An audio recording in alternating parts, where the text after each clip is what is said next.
ketakutan terhadap varian Delta mendasari upaya beberapa negara untuk memberikan penolong kekebalan atau booster pada orang-orang yang sudah diimunisasi secara penuh terhadap COVID-19. Di Indonesia sendiri, sudah ada wacana bahwa akan dilaksanakan vaksinasi ketiga COVID-19 atau vaksinasi booster yang akan dikenakan biaya pada kelompok masyarakat tertentu.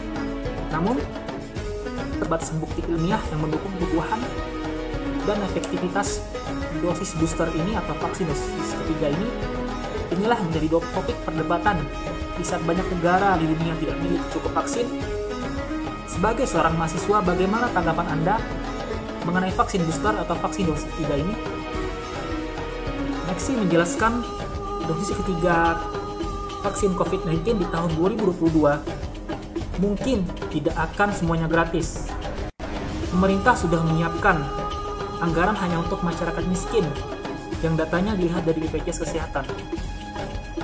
Skema ini sudah kami buat, sekalipun memang pemerintah tidak mampu melakukan pembayaran untuk semua penduduk seperti sekarang ini.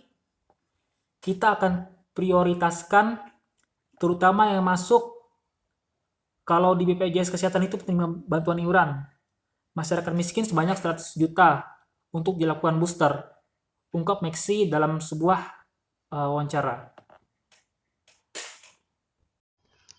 Keefektifan vaksin booster atau dosis ketiga, penguatan antibodi perlu dilakukan. Kementerian Kesehatan, Kemenkes pun menggelar program vaksinasi dosis ketiga dengan vaksin Moderna produk Amerika Serikat.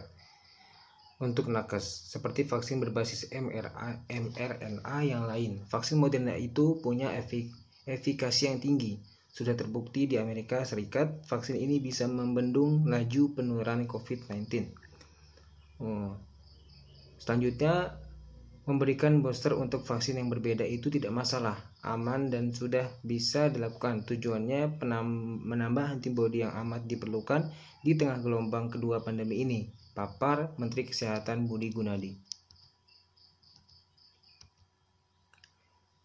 Nah, kenaikan gelombang kedua yang gratis seharusnya kita fokus di dalam negeri terlebih dahulu dan menjadikan kemenangan kita terhadap pandemi di negeri sendiri bisa kita gunakan untuk membantu negara lain yang masih terpuruk karena pandemi COVID-19.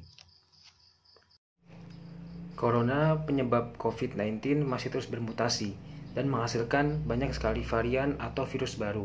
Salah satu varian yang kini mulai banyak ditemukan di Indonesia adalah virus corona varian Delta atau COVID-19 varian Delta. Jenis virus corona varian baru ini diketahui lebih cepat menular dibandingkan jenis sebelumnya. COVID-19 varian Delta atau B16712 merupakan penyakit COVID-19 yang disebabkan oleh virus corona yang telah bermutasi. Munculnya varian virus corona baru ini pertama kali dilaporkan di India pada Desember 2020. Varian ini telah ditemukan di lebih dari 74 negara, termasuk Indonesia. Selain itu, varian Delta ada beberapa varian lain ya, seperti varian Alpha, Gamma, dan Lambda. Nah, mengenai COVID-19 varian Delta ini, menurut sumber, gejala COVID-19 varian Delta ini menimbulkan gejala yang berbeda-beda pada setiap orangnya. Nah, berbeda gejala COVID-19 akibat infeksi virus corona varian Delta ini juga bisa bersifat ringan hingga berat. Adapun beberapa gejala seperti demam, pilek, sakit kepala, sakit tenggorokan.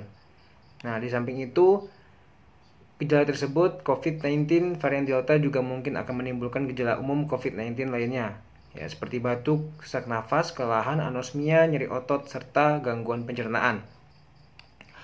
Resiko penularan COVID-19 varian Delta, virus SARS-CoV-2 atau virus corona penyebab COVID-19 varian Delta diketahui lebih mudah dan cepat menular daripada varian virus corona lainnya. Ya, riset ini menyebutkan bahwa COVID-19 varian Delta memiliki tingkat penularan lebih tinggi hingga 40% dibandingkan virus corona varian Alpha.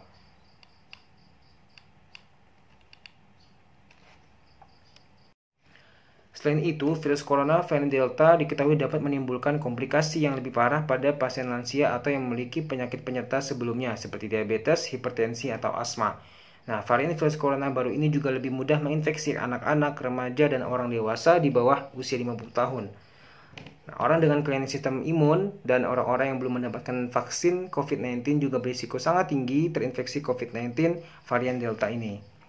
Nah, beberapa penelitian menunjukkan bahwa orang-orang yang telah mendapatkan dua dosis vaksin COVID seperti vaksin AstraZeneca dan yang lainnya memiliki antibodi yang cukup untuk melawan COVID-19 varian Delta ini.